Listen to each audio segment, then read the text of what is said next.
The story kicks off in a pretty normal setting, an ice hockey game. There's this teenage girl named Sophia doing her thing on the ice, part of her local team.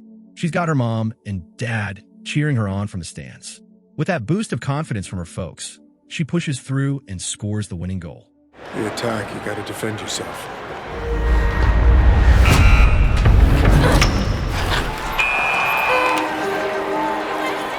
After the match, Sophia sneaks off to meet her boyfriend, Hakeem.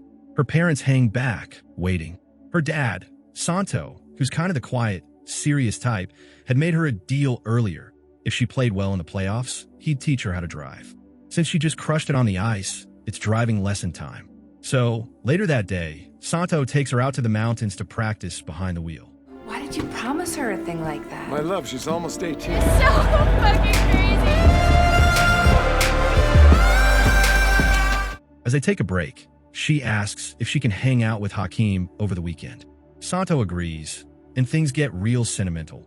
He talks a bit about love and how it changes life. She wants to snap a pic with him, but he turns her down. Santo's clearly old school and doesn't like being online, but Sophia still manages to sneak a quick photo and post it on Instagram anyway. And that's where things start going sideways. Turns out, some shady people were watching online, and that one photo is enough for them to run some kind of facial recognition scan and identify Santo. What no one knows, including Sophia, is that her dad isn't just a quiet mountain man, he's hiding a dark past. Meanwhile, Santo is working with his brother-in-law, just a regular day at the job. He asks the guy to do him a favor and pick Sophia up from school. But when they get home later that day, Santo isn't there yet, and two dangerous-looking men are already waiting.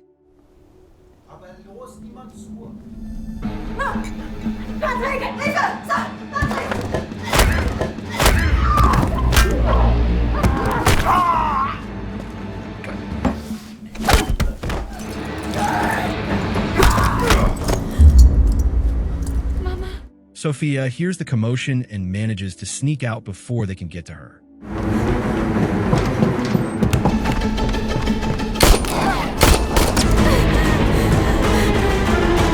Still, they're not letting this one go. They're determined to hunt her down and finish what they started. Back on the road, Santo is trying to call his wife and Sophia, but no one picks up. That gut feeling kicks in, and he speeds home. When he walks into the house, he finds their bodies and goes into survival mode. Sophia eventually shows up, clearly shaken, and he immediately pulls her away, telling her they have to leave now. She's full of questions, but he keeps saying, later, when we're safe. They make it to this rundown building, some old hideout Santo seems familiar with. She wants to call the cops, but Santo shuts that idea down hard, says if the police show up, he's the one getting arrested. She's completely confused, but she has no choice but to trust him. Meanwhile, in another part of town, there's a mob boss named Don Angelo. He's the head of a powerful and violent Italian mafia family. He gets an update from his goons that they killed their targets, but one girl slipped away. When they hand over video footage, Don Angelo gets furious. They killed the wrong man. Pause it there.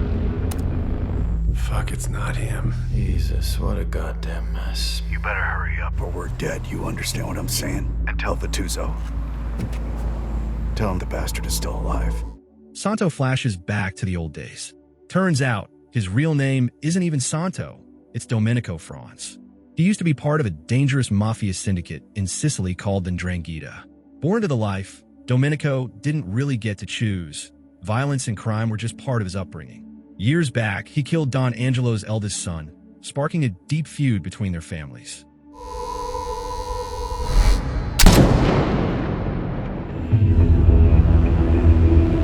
Don Angelo has been searching for Domenico ever since, wanting payback. Now, thanks to that Instagram post, they found him. Santo explains everything to Sophia, his real name, his past, the enemies chasing them. He gives her a phone and strictly tells her not to call anyone unless he says so. Of course, Sophia, being young and panicked, ignores him and calls Hakeem. Hakeem. Sophia. Come and get me now, please. I'm coming for you. Tell me where you are. You know, Is your dad with you? he's no longer my father. I don't want to have anything to do with him ever again, please. Back on the hunt, Santo tracks down one of the guys involved in the hit, a low-level mob guy named Vituzzo. He jumps him, ties him up, and demands answers.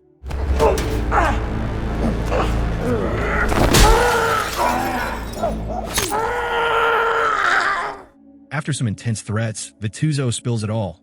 The hit came straight from Don Angelo, and the guys who carried it out were named Rudy and another unnamed goon. Hakim shows up and picks up Sophia, trying to get her out of there.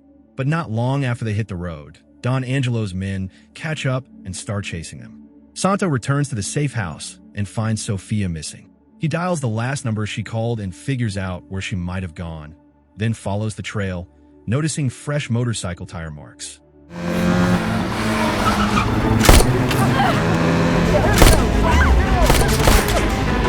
Hakim tells Sophia to run, trying to buy her some time, but he gets shot dead right in front of her. Run now! The thugs throw Sophia into a car trunk and tie her up.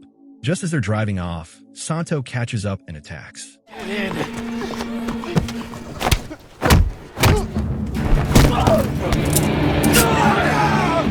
But Sophia manages to break free from the trunk and joins in the fight. Turn away, Sophia. Don't do anything stupid! Don't do anything! Seeing Hakim's body nearby, Sophia breaks down. She has no choice now but to stay with her dad. Meanwhile, back in a mafia hideout, Don Angelo has a tense conversation with his son, Michelle. Vendetta Michelle is asshole. tired of all the family vendettas and just wants to focus on running the mafia's business side. But Don Angelo isn't impressed. He basically tells Michelle he wishes Santo had killed him instead of his other son. As Santo and Sophia drive toward Milan, Sophia grows more worried about her dad's stab wound. He's clearly in bad shape, and it almost causes a crash. They stop at a gas station so she can grab some supplies, while Santo tends to his wound in the bathroom. When they regroup, she's behind the wheel, clearly shaken. She asks when all this madness will end. Santo says he's going to finish what he started 2 decades ago. He's not running anymore. They ditch the old car, grab a new ride, and keep driving.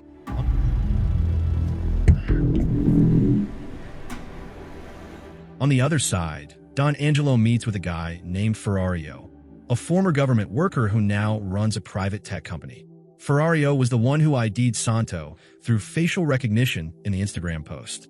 The facial recognition you did on the internet, could you do that in real life? Using surveillance cameras? Throughout Milan. I worked for the state before opening up on my own. I know the right people. We would appreciate it greatly. The next thing, we find ourselves in the middle of Milan, where Santo and his daughter Sophia are still trying to stay under the radar. They're exhausted on the run, and Santo is seriously injured. While searching for a safe place to crash, Santo spots an empty building and decides to break in. He sends Sophia a message, letting her know it's safe to join him there. Once inside, the pain gets too much, and he ends up passing out. His wounds are catching up with him, and Sophia starts to panic. Papa, answer, can you hear me?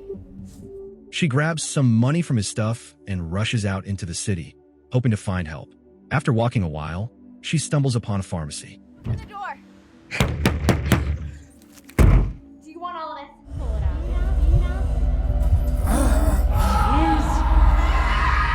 Santo is brought in, barely conscious, while Sophia sticks close by.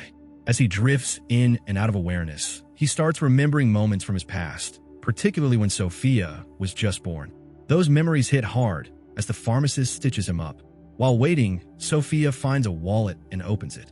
Inside, there's a photo of the 3 of them, her mom, and Santo, back when things were still okay. They're all smiling, a memory frozen in time. After some rest, Santo wakes up and lets Sophia know they've got to keep moving. But trouble's already brewing. Don Angelo's men are using security camera footage from all over the city, and they're getting close to finding them. It doesn't take long before they track them to the pharmacy.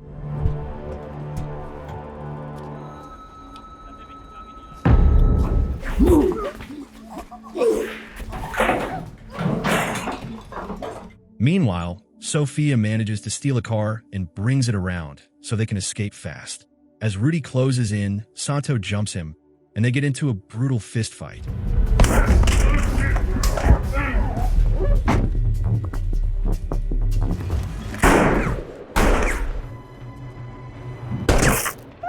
They jump into the stolen car and take off again. Realizing things are only going to get worse, Santo decides it's time to teach Sofia how to survive. He starts training her, showing her how to fight with a knife and how to finish enemies off without hesitation. It's intense, but necessary. He knows she might be on her own soon. Later that night, they manage to snag the layout of Don Angelo's heavily guarded building. Santo makes a promise. Once this is all over, they'll escape to South Africa and finally live a peaceful life. Next morning, Sofia heads to the building, pretending to be a lost German tourist, and starts taking pictures of the security guards. One of them gets suspicious, but she manages to play dumb and avoids trouble. Meanwhile, Santo ambushes a driver nearby and forces him to take him past the security gates. Turn around. Unlock it. Meanwhile, Sofia sets off a distraction outside, giving Santo a window to reach Michel, Don Angelo's other son. Santo finds Michel and holds him at gunpoint. He drags him out to the parking lot, but by then, the guards are alert. Kill me, and your daughter will be next.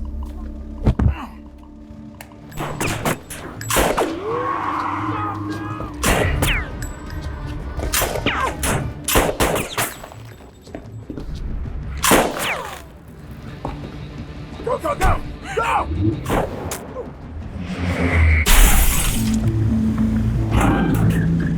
Later on, Santo takes some pictures of Michel to use as leverage. He tells Sofia that this will all be over soon. The end is in sight. He then sends Don Angelo the photos, along with a message. Confess your crimes and spill the names of the politicians you've been working with. Oh, and hand over all your bank account info or your son dies. Angelo, now panicked, contacts Ferrario, the same tech guy who used facial recognition software to track Santo earlier. He asks Ferrario to locate Santo's new hideout. Once they get a lock on the place, Angelo sends in a hit squad, led by Rudy. The hit team spreads out once they reach the area, guns drawn. But Santo is ready for them.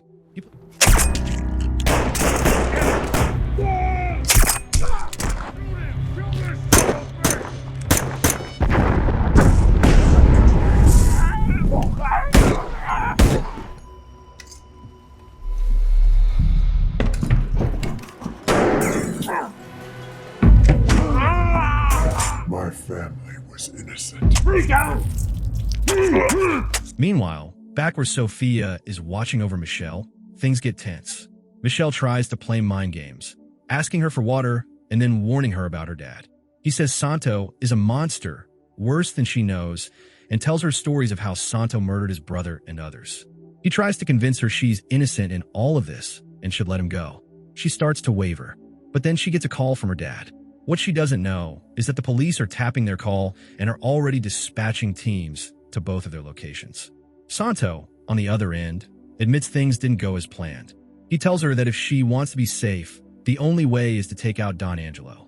He reminds her of how much he's changed because of her and tells her she needs to survive, even if he doesn't. And with that, he heads straight for Angelo's home. Now what are we gonna do?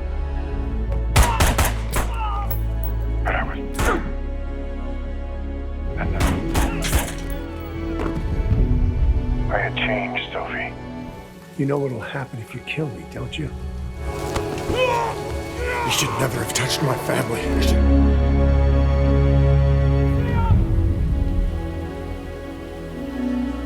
Put your hands up!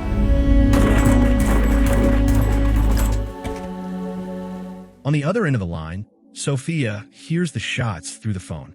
Not long after, the second police squad arrives and frees Michel. Sofia ends up in a Catholic orphanage, alone and mourning her father. Time passes, and Michel shows up to visit her. He claims he spoke with the judge, and all charges against her have been dropped. He tells her he wants to end the bloody feud between the Franz and Lobianco families. He even offers to help her when she gets out. But the second he walks out, we find out it's all a lie. Ferrario is waiting for him outside, and they talk about the real plan. They want Sofia dead, just like Santo was. Sometime later, Sofia turns 18. She finally escapes the orphanage and vanishes.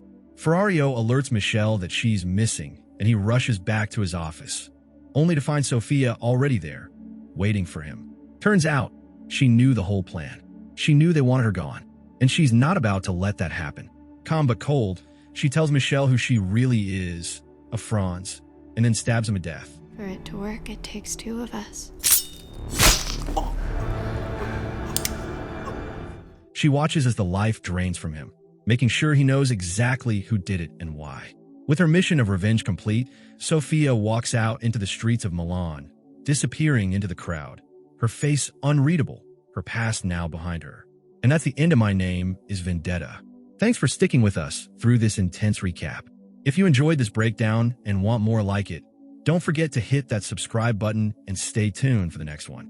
Until then, take care and keep your movie nights thrilling.